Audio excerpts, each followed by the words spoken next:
Hey everybody, welcome to day 2 of the Wilderson lecture. I'm going to jump in right where I left off last time, which is the libidinal economy. This is a concept that recurs pretty regularly throughout anti-blackness and Afro-pessimist literature because it attempts to explain the way that racism, anti-blackness, anti-black violence is not merely the happenstance result of a series of historical material events, but rather transcends that limitation, that physicality, that numbers and stats game into something that's psychological, that persists at a number of different levels, most importantly being sort of the discursive. And now when we talk about the libidinal economy, we are talking specifically, the term libidinal refers to a sort of economy of desires. That is our wants, what it is we perceive that we need. And the question for Wilderson is, how is it that white folk have come to desire the oppression of blacks? How have black folk in some circumstances come to desire their own oppression? How have they been tricked into accommodating a system that ultimately betrays and does violence to them? But before I get deeply into sort of the psychological terrain, I think it's important to back this up a little bit to a general overview of the way that cultural studies and critical studies in general kind of gets us to the idea that there is an economy of desire in the first place. So cultural studies largely, according to Wilderson, quote, insists upon a grammar of suffering which assumes that we are all positioned essentially by way of the symbolic order, what Lacan calls the wall of language. And as such, our potential for stasis or change, our capacity for being oppressed or free, is overdetermined by our universal ability or inability to seize and wield discursive weapons.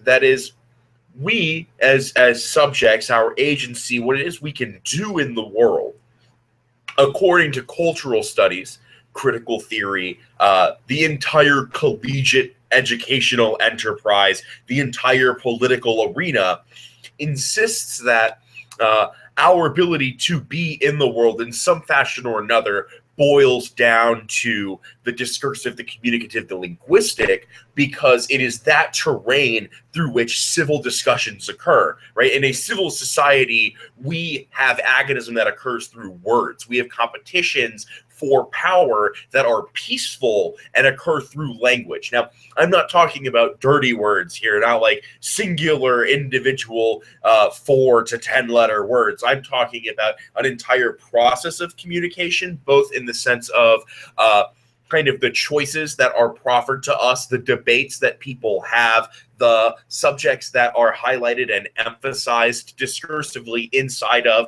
the political and the pedagogical. To put it, this entire enterprise in one relatable example, a small sliver of this concept. According to the dictates of political common sense, your freedom or your oppression, either way, is determined by the ability to make your voice heard, to make your vote matter, and your civic participation to make that meaningful, right? Your ability to be free is ultimately a reflection of your own self-reliance. If only the youth would get out to vote, maybe Bernie would have had a chance, right? And what is voting if not a communicative process? I want this candidate. Well, we listen to all the voices, we counted them up. And furthermore, this access to the civil participatory regime, this access to voting blocks, to making your voice heard, essentially the entire democratic system is supposedly neutral. Everyone supposedly has equal access to this. Everyone, if they want to, can be politically involved. And that is the universality that occurs in cultural studies, the idea that all information is sort of equally accessible. If we just work hard enough at it, we will get to the truth, right? The truth is out there somewhere, or perhaps there's no truth at all, and that is the truth. But either way, that we are all universally sort of related to the possibility of truth and what truths there are.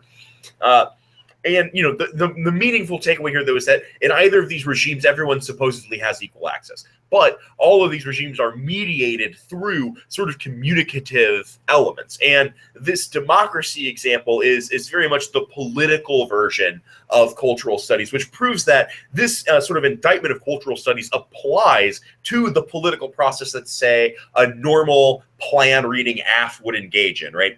Any of the things that AF would say in framework for why they should get to weigh the plan, why the plan's weighing is a good thing, all of that is sort of implicated by what Wilderson's talking about here, that idea that if we just debate hard enough and get enough portable skills, we too can someday be in the government. Like, that is exactly the supposed universality of critical studies, critical cultural studies, as it applies to the political. But the reason that Wilderson intervenes at the level of cultural studies and not the political explicitly, part of that I will explain later is what he calls political nihilism, is just kind of a giving up on the political side of things. But more acutely, he intervenes at the level of cultural studies because cultural studies takes this notion of the discursive, of the rhetorical, of the communicative. Like, I myself am getting a doctorate in rhetoric, which is the study of public speeches and media, etc. Wilderson intervenes at that, almost exactly that level of how is it that the plane of communication becomes something more than a neutral network of nodes of knowledge and transmogrifies into an exchange of information. And it's always an exchange. It becomes an economy of meanings, of studies, of lessons, of papers, of essays, of surveys, of everything, right? Of being teacher and student. All of these are elements of exchange, and certain ideas have better exchange rates than others. A highly respected, peer-reviewed academic article that insists that capitalism is the root cause of all evil is ultimately going to be a weightier element in the economy of exchange than a non-peer-reviewed grassroots discussion of how racism ought to take priority over capitalism. That's just one sort of material example of the exchange rate of information, of the economy of information, the discursive economy, in a literal sense that ideas and arguments have purchase, they have value to certain people more than others. In a lot of academic scientific fields, for example, you have to have tons and tons and tons of citations. You have to have empirical proof to back up your arguments. But who determines how much evidence is enough ultimately comes from the position of power. And so that's another sort of microcosmic extrapolation of how it is that the discursive economy is something that sort of insinuates itself into all levels of the material as well. But prior to that level, prior to actually sitting down and typing up a paper and then trying to sell it for money or get it published for cachet, the discursive economy exists entirely. It is always. It's happening literally right now. I'm talking to you. You are listening to me. This is the discursive economy. I am exchanging and depositing ideas the same way that one would dollars into a bank.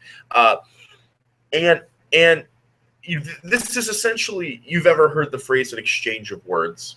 The discursive economy posits that occurs at a massive scale.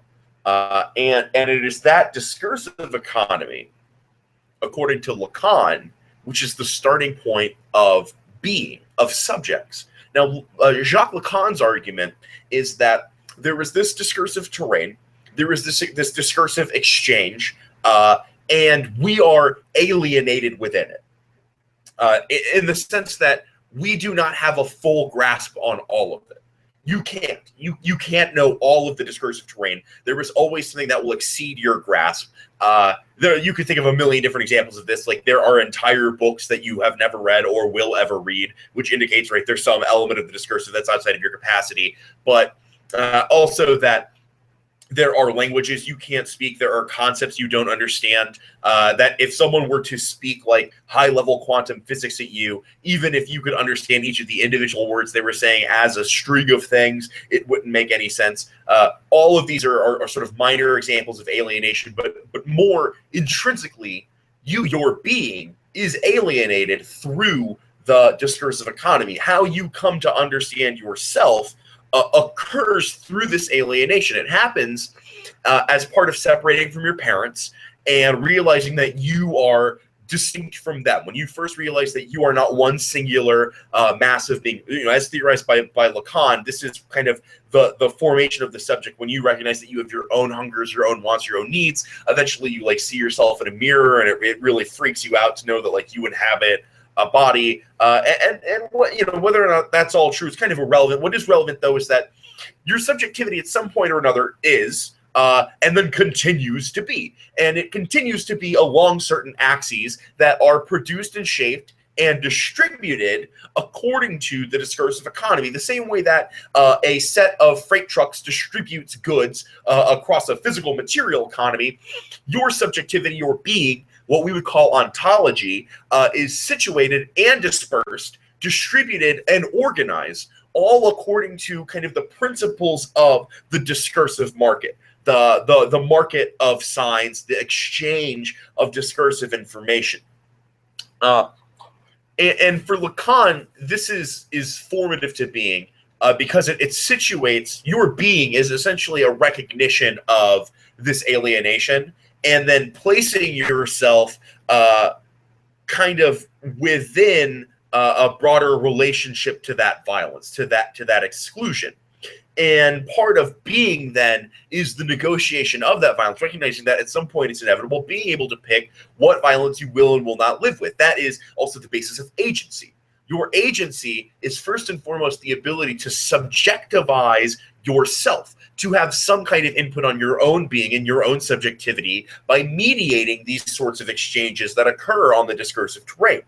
And that occurs through the monumentalization of language. That is mastery over certain tropes, for example, the ability to lie. Being able to lie is something that we learn before we can even speak words. Babies will cry when there's nothing wrong and then stop crying when people can't hear them or don't come looking after them because the baby is lying. Lying is an excellent way to shape your subjectivity, to help assist the way that you exist within this sort of overall grid of information, because you can swindle people through language, right? That's the primary means that lying occurs. And if we continue with the analogy of an economy, then lying is like printing your own money. It's very valuable. But of course, deception has a place. And people will lie to you as well. You will get duped. But all of these are just kind of encounters that are ultimately good in some capacity or another, because it helps us come to understand ourselves. It comes to understand ourselves because we understand ourselves through the comparing and contrasting of ourselves with others. You discover yourself through the relationship with the other. Your very self emerges through those encounters. You know the limits of your own subjectivity, what we would call hexeity. Hexeity being like the final limit, the dotted line that surrounds your being, that separates you from the paper from which you are cut out. And that difference emerges through alienation, and thus you can never be whole in a symbolic economy, but you can manipulate that gap.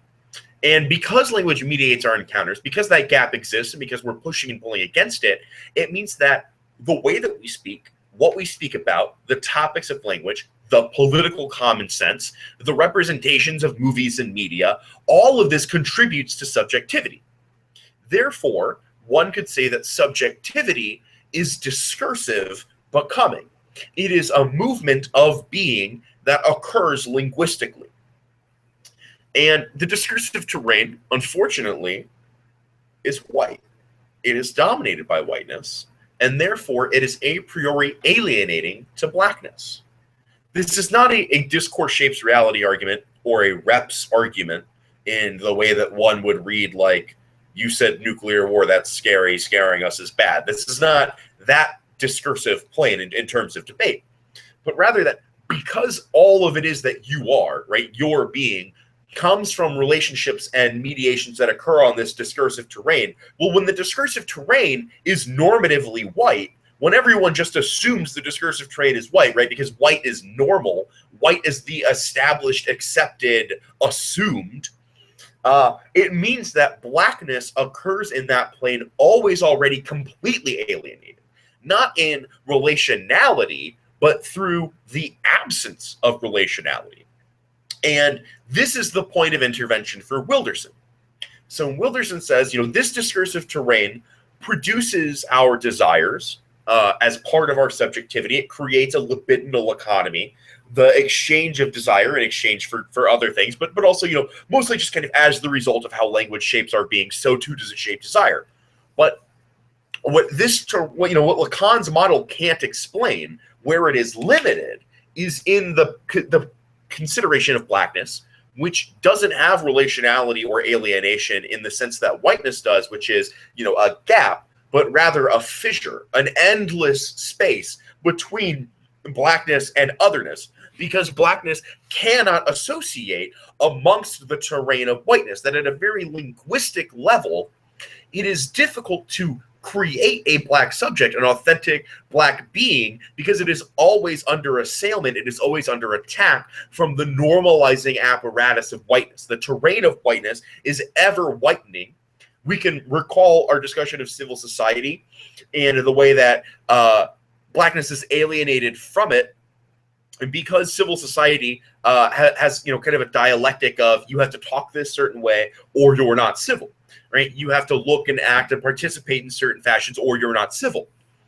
And kind of Wilderson's top level claim here is humanist discourse can only think about a subject's relationship to violence as a contingency, as something that can be pushed and pulled against and ultimately overcome.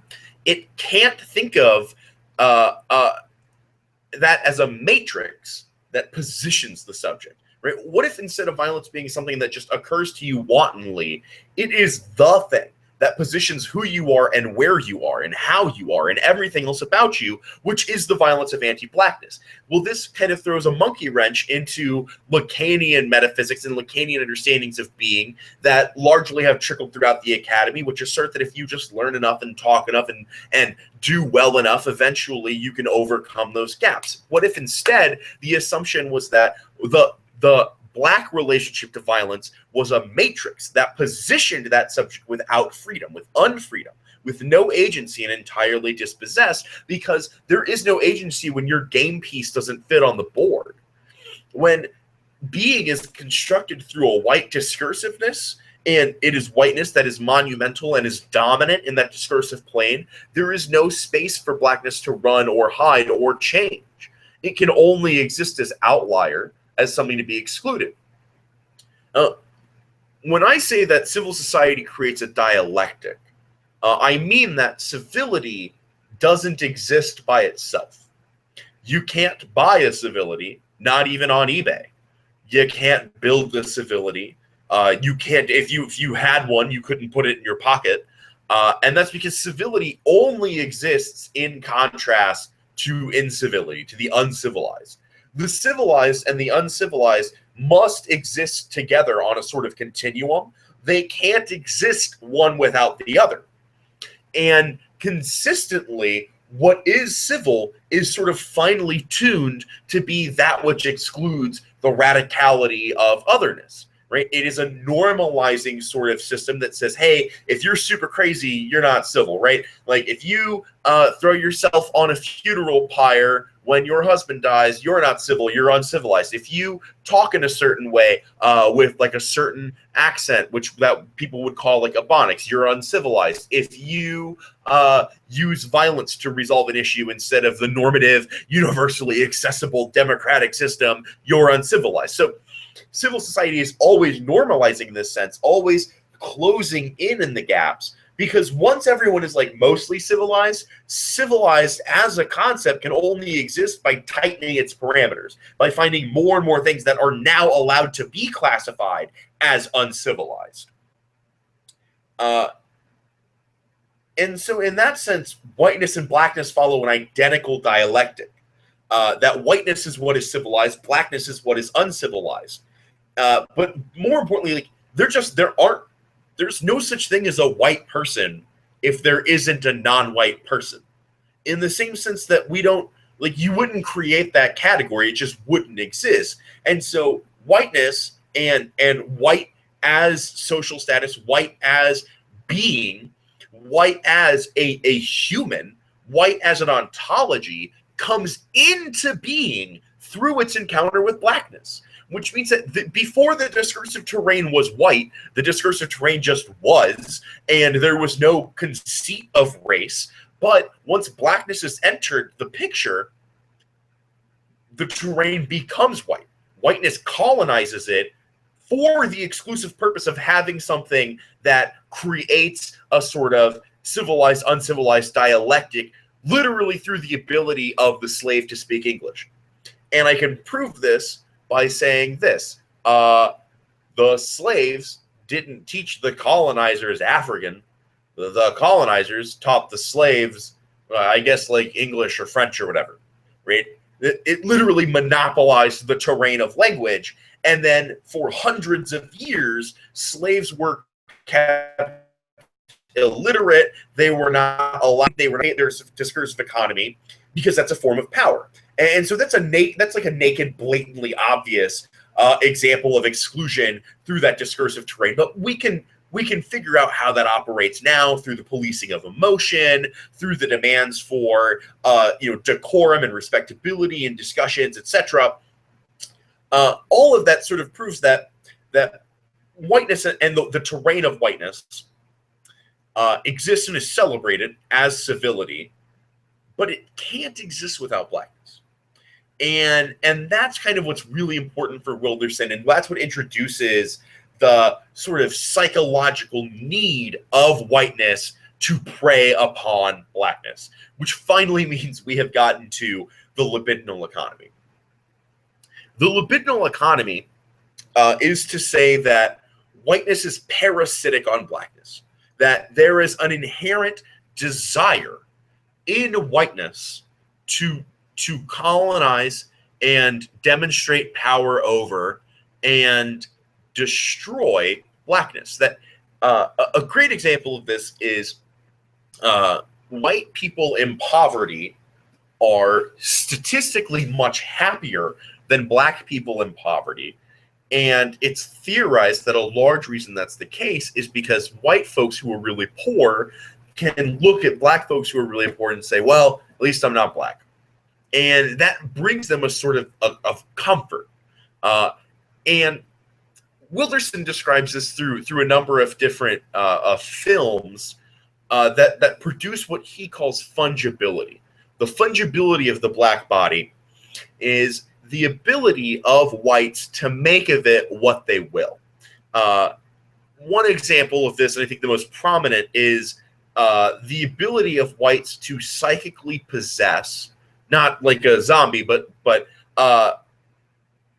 to project yourself into the position of a black person, to recognize the suffering that they have, and then turn around and return back to safety. You empathize, you feel the pain, but always knowing that you can leave at any time. You can go back to being white. And that's, of course, a completely psychic projection. But that is the starting point. The 0 point of fungibility is black suffering becomes quite literally a way for white folk to get comfort, because they project themselves into it, and then when they escape, things are relatively better. And Wilderson, argues in simplest terms that this is sort of addictive, that it keeps white people coming back for more, and in different ways. So, like, there's a reason that white people are stereotypically obsessed with, like, black rap drama. Like, drama between famous rappers is something that, like, white people really love that, right? Or, like, movies like Antoine Fisher or Driving Miss Daisy or The Help, where black people suffer, but, like, a well-meaning white person, saves the day. All of those are sort of obvious examples of the fungibility of blackness, the ability for blackness to be turned from an internal suffering to an external pleasure. And the problem that with this, now you might be thinking, but isn't that good, right? Isn't it good to empathize with the other, to try and feel their pain? Maybe it's not perfect, but isn't it good? But the problem is that when one projects themselves into the other as such is obliterated. you project yourself into the other and imagine, what would I do in that situation? And if you'll recall from the beginning of the lecture, this is the ruse of analogy. You start to think, oh, well, I would do this, or I can feel this pain through this channel. All the while, the essential isness of that being, that person's ontology, is obliterated in your attempt to exist in their body. That body can't have two spirits. One of them must leave. And because you are projecting yourself into it, you must be there.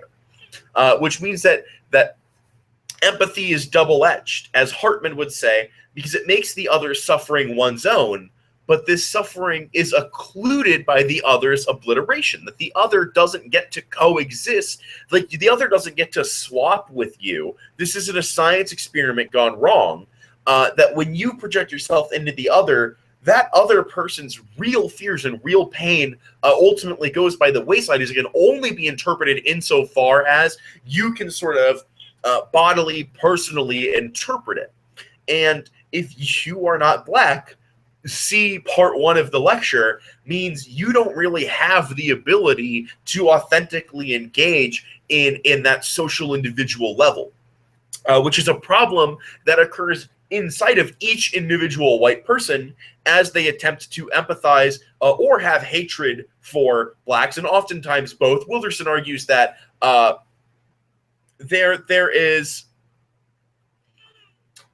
Wilderson argues that there is sort of a continuum of love and hate, and he uses some language that I'm not going to bring in because I think it would complicate things. And I'm also, I'll leave it at that. It would just complicate things. But basically, Wilderson's argument is white people both love and hate Black folk kind of at the same time, and never really know, how they really feel about it. But that they can feel both ways means that Black folk never know how to respond in kind.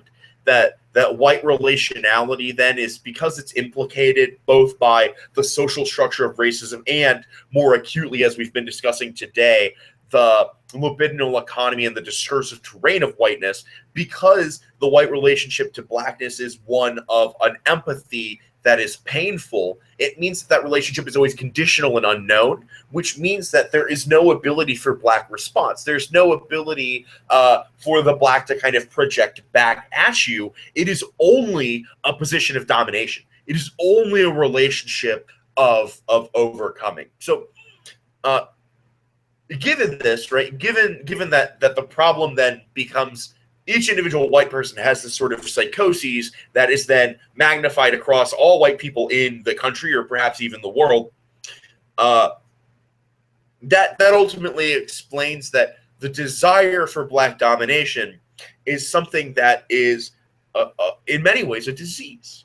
It is something that is outside of necessarily the choices that one makes independently, that in a sense, like well-meaning white folk may be a problem, but it's hard to blame any individual person. Rather, that this means our work must exist at a broader level. And that means that the work to be done is nearly impossible, if not entirely impossible, because the entire discursive terrain has to be overturned. And remember that the discursive terrain is happening now, but also that the discursive terrain is sort of paradoxically unmappable, because the more you speak about it, the more discursive terrain there is, which makes the alternative very difficult, because it means a total way. In order to avoid this problem of the libidinal economy, we know where the root of the issue is, and it's the white domination of language. So the question then is, can anything be done about that? And if so, what? But before I answer that question, the way I have discussed the libidinal economy seems to implicate white folks, like white individuals, in such a fashion that might suggest white people ought not be reading Frank Wilderson in debate rounds. I think this is a hotly debated issue, and I think the closest anyone has come to sort of like middle ground on this is that white folks should talk about the implications of white individuals in a system of racism. White people should do as I've done in this lecture and avoid discussing the lived experience of blackness and instead discuss the sort of structural capacities and how that occurs. And I also think white people are fully free to talk about the way that whiteness colonizes the discursive terrain. I think that's something that because you participate in it, you have insight of it, and therefore you're kind of ethically obligated to study it from this perspective, or at least Wilderson would argue that white people should be discussing this, and they should be talking about it. What white people shouldn't be talking about is social death. I've judged a lot of debates where really well-meaning white debaters get really, really excited by talking about how bad things are for black folk. And they like have this like smile on when they're talking about social death. And I think that's really problematic to say that like there's no escape for black folk or for any white person to ever discourage a other person from attempting to gain agency in the political is probably like a clear line in the sand that should be drawn. But aside from that, it's pretty up in the air, really, like how much your race plays a role in like what you can read in the abstract. Though you know that disclaimer I made at the top of the last lecture that hey, I'm not a black person. I can only talk about this so much. That's a material limit on your ability to even like utilize the literature to empathize with the judge, to speak in a certain style and language. And I think there's something very valuable in attempting to overcome that. And like trying to be a white race debater is like, it's better than knowing nothing about it, right? It's way better than just like ignoring it and moving on with your life. So it's not like you will struggle in some rounds. Like if you read Wilderson against two black debaters who were like defending the state, you're probably going to be in like a pickle, to say the least. Like that's probably not going to work out very well for you. But you know what we've learned so far is that Wilderson is ultimately a criticism of academia, of cultural studies, and of civil society, and the belief in the sort of universal democratic effort. And all of those are things that are upheld traditionally by debate teams that I think are very, like, that's totally fertile ground that white Wilderson debaters are allowed to contest and engage with. And I think that if you, as long as you're sticking like within that terrain, you're good to go. So finally, both the final part for today and the final part of the lecture is titled Ethics and Alternatives. So people always ask me, Stephen, but what's the alternative? We know that the discursive terrain is produced through journal articles, newspaper articles, but access to water bottles, movies, media, conversations, political common sense, the things in our sixth grade textbooks, the entire pedagogical system, the housing market, the economy, the current shape of the political gerrymandering, pollution, global warming, unfair trade deals, everything else, right? Every little thing that has ever existed in some form or another is either part of or actively contributes to the nexus matrix that is anti-black violence. You take housing and student loans and job access and really bad neighborhoods and high rates of crime and police brutality and no access to government and subject to toxic pollution and no access to health care and the discursive economy. And it all just links together into this giant pudgy mound of anti-blackness. So it's really hard to say we should take on axis or on avenue. And no, there's no solvency, right, for that. You can't just like upend it. But like, why is that our standard, right? That's where Wilderson intervenes is, why would my standard be that I have to solve all of this? the point of Afro-pessimism and of Wilderson's book in particular is a moratorium on a problem that he has identified. And so if the AF is symptomatic of that problem, if the negative can say, look, I've identified some problems in your AF with its relationship towards blackness, I think that the standard for the debate round is that you have to do something positive for blackness as opposed to just like doing things that generally benefit black people, right? You make that distinction clear, then typically you just win on this ethics distinction that you can't test the neg on what can be done. You need to test it on what should be done. And this goes back to political revolutions in the 60s and 70s. People could argue endlessly and for days that we couldn't overthrow the government, that France would never fall, they have tanks, they'll take your family hostage, so on and so forth. But that doesn't dispute that it ought to happen. And that's the space of ethics, is should this happen? That we have to hold ourselves to a higher standard than what is possible. Not a question of praxis or practicality, pragmatism, but a question of what ought to be done. And the reason that this is our standard is the distinction between ontological and the temporary, the structural and the incidental, the structure of racism and the moment of discrimination. That attempting to resolve the problems one at a time asserts that the problems exist one at a time, when in reality they are the matrix nug, right? They're all together, linked into one another.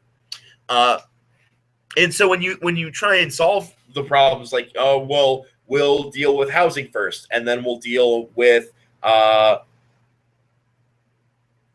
over incarceration, and then we'll deal right now we're dealing with police violence.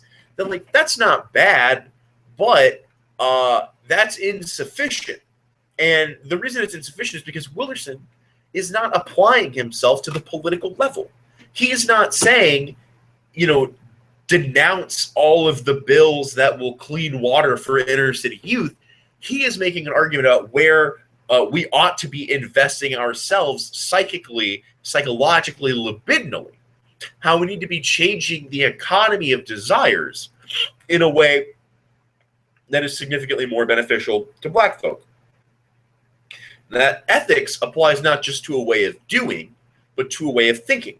Ethical forms of thinking, not just an ethical thought, not a single thing, but a paradigm or a method of thinking, a strategy of moving through concepts that is itself ethical because it perpetually recenters the significance of blackness. And that means that there's no roadmap. There's no reorganization. But there are problems with demanding this prescription. Right? The alternative is to burn it all down. It's that everything that makes up the discursive terrain is problematic. It must be overturned. And that means everything. And there's no ifs, ands, or buts about it. But also is the recognition that ain't going to happen. And so the question is, what is the value of that investment? And first, Wilderson has some problems with the demand for prescription, with the demand for a roadmap. One, we don't need to be distracted with an alternative when the question is, how are solutions problematic now? Two, current approaches to epistemology and praxis misrecognize the slave, which means that all of the solutions that could even be proffered are themselves a problem. And three, this oftentimes leads to empathy instead of analysis. It leads to this situation of like white projection into black lives instead of the meaningful types of recuperative ethics that are necessary in the short term. And finally, the current account of power emerges out of power relations. I talked about this a little bit yesterday.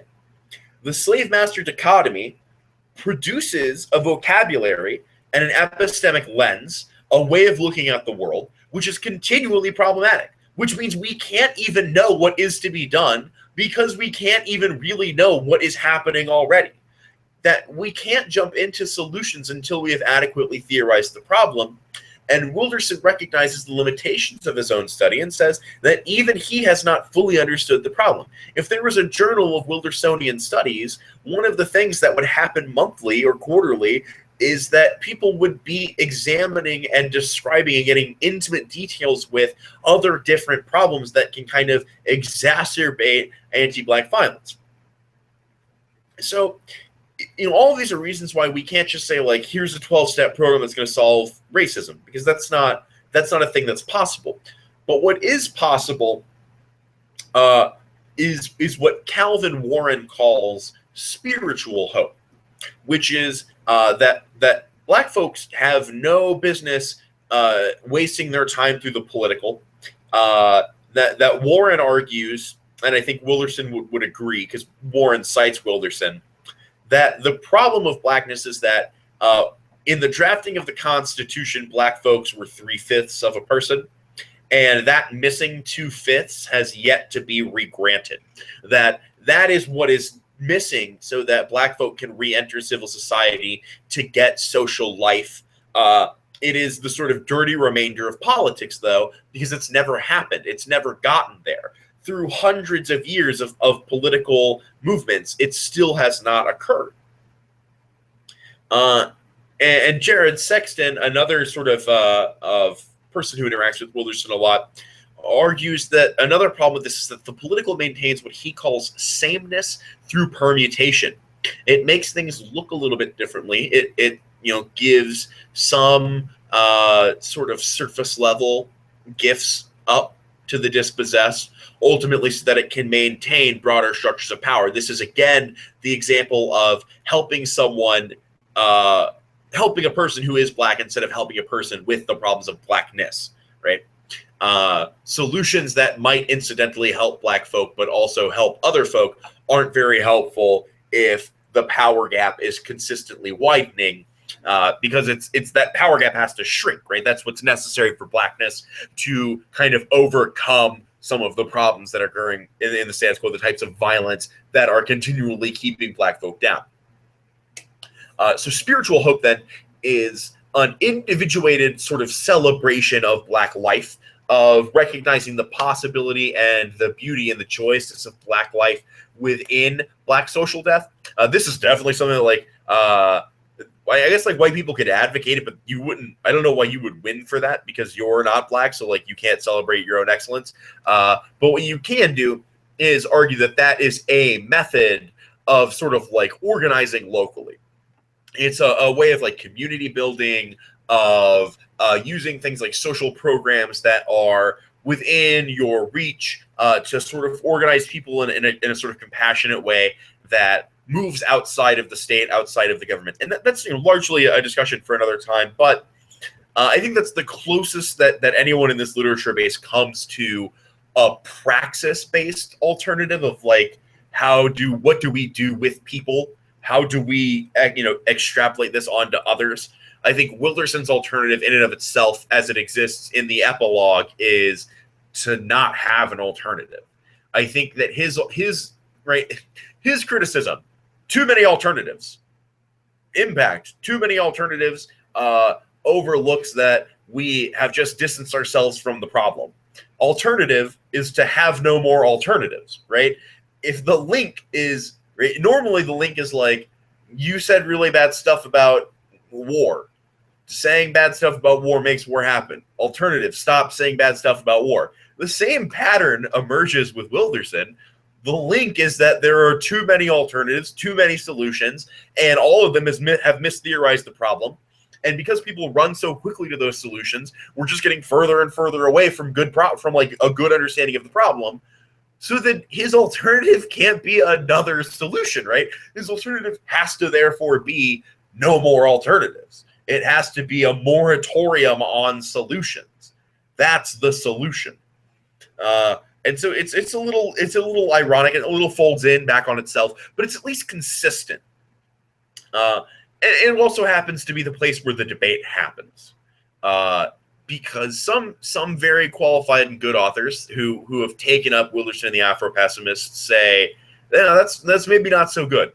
Like, maybe you should assume that, like, your vote matters. maybe you should assume that you can engage the state, right? And I'm sure like everyone has those cards in their box. It's like, if you don't vote, then the Republicans win, and like Donald Trump, right? He's going to be the hot button example next year. Is if you don't engage the political, Trump wins. Remains to be seen. But that's kind of where the debate happens. That's definitely like point one of offense against Wilderson, and I think that's actually kind of the strength of the argument, is that there isn't an alternative. That good Wilderson debaters are really good at sort of the link level analysis of like how it is the AF participates in certain tropes of anti-blackness and violence, how their assumptions are flawed, and so on. And so, the AF is going to make a claim that's like, well, even if you're right that the AF can't do anything to help black folk, if we don't pass the plan, global warming is going to kill everyone, or a meteor is going to destroy the earth, or something like that. And I think the answer, like, Wilderson does not on point answer this in his book, because that is not the point of departure. The point of departure for Wilderson is amongst other academics who say we need to study certain things, and he says you're studying them wrong. And so much of Wilderson's linkage to like the actual desirability of a policy plan is null and void, or comes from other literature bases. In this book and in this text, the answer is, well, what's the AF going to do about an asteroid? You're high school kids in a classroom. And they're going to say, no, we're pretending to be senators. And then you will say, well, the only reason that you're pretending to be senators is to participate in an overall regime of civil democracy, which I have links to. And so you have to just like kick them off of the plan. You keep them off. Like, you don't get the plan because black folk don't get a plan. Because black folk can't authentically engage the government. You shouldn't get to either. And also, incidentally, you won't and you can't. I promise you, you can't. Not today, not anytime soon. Consider, if you will, the classic. Well, maybe it's a classic now. I don't know. The fiat double bind. So AF says, hey, we've got like 5 years before China nukes us. But like you're still 16. The plan said that. The cards you read said that. But you're not going to be able to do that. Which means, like, real talk, we're all going to die in 5 years, right? If the AF is true, we're all dead in 5 years anyway. So it's better to, ethically orient ourselves now. Like, wouldn't it be better if we all died not being racist? I think that's probably better, since we can't get to the plan anyway. And, it's what's kind of funny is the link argument proves the solvency takeout is, if the AF wins that they are good for black people, your civil society links prove that the plan would never pass through Congress because Congress is innately anti-black, right? If the plan's so good for minorities, then it's not gonna pass Congress because Congress refuses to help minorities. Insert the entire like 1NC position about the structural inability of black folk to engage in the state. So it's kind of brilliant in that way. Is when people don't talk about helping black folk at all, you just beat them on, hey, policies are only good insofar as they can help black folk. And the reason that's true is because of social death, right? Because black folk are already excluded from civil society, there is a minor difference between that and physical material death. And this is Wilderson and other people's claims that one must be willing to risk extinction in order to be free. That's not to say that like death is better than life. That's not at all the argument. The argument is that you will always be threatened with obliteration, but the slave already has nothing to live for. The promise of freedom is something worth dying for. You must be willing to risk your own death for the revolution to be successful. And so I think collectively those would be the set of arguments that you would put in place of an alternative, like where strategically the alternative would give an out that would be like, the alt is a cap rev, it would solve the case because blah, blah, blah. Because Wilderson doesn't have an alternative in that capacity. Instead, you attack from those two angles of, one, you're not the federal government. All of the reasons you think role playing and pretending to be the federal government is good are really bad and racist. Here are cards about civil society. And 2, so what? Death. We're all going to die eventually. Everyone will always tell you you're risking everything for the revolution.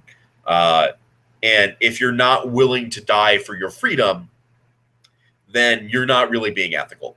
Especially if you have freedom. Like if you were white, you have to, in order to be ethical, must be willing to face social death in order to liberate the other from social death. Otherwise, you're not really for the cause. Like you're not really with them if you refuse to get rid of your sort of social privilege or social advantage. And that's a metaphoric death, but I think applies to the debate space in a little bit, but more directly and in a more straightforward fashion. Just so, you gotta be willing to die for the revolution. The AF is a 1 in a billion chance. Like just because the AF said stuff doesn't mean that even they have 100% probability. Even if you drop the AF, like even if you don't say anything, just the sheer causal probability chains in the 1AC alone limit the AF to like a 5% chance. I mean, if you ran the next 10 years of life 100 times in a simulation, a nuclear war might happen once.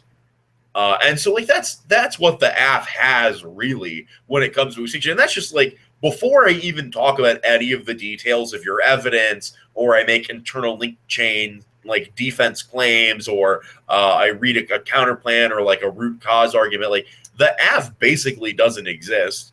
It only exists relative to the other bombastic, stupid stuff that's in debate, like big, politics DAs. Like the politics DA, again, if you run a simulation of the next 100 years, 1,000 times in a simulation, nuclear war's only gonna happen like 8 times, maybe, and even that's like a bit of a stretch. I would think you'd have to run the simulation like 100,000 times, and one of them would lead to nuclear war. Like that's how unprobable the best AFs, like the best AFs I've ever seen, that's how improbable they are, just from the outset.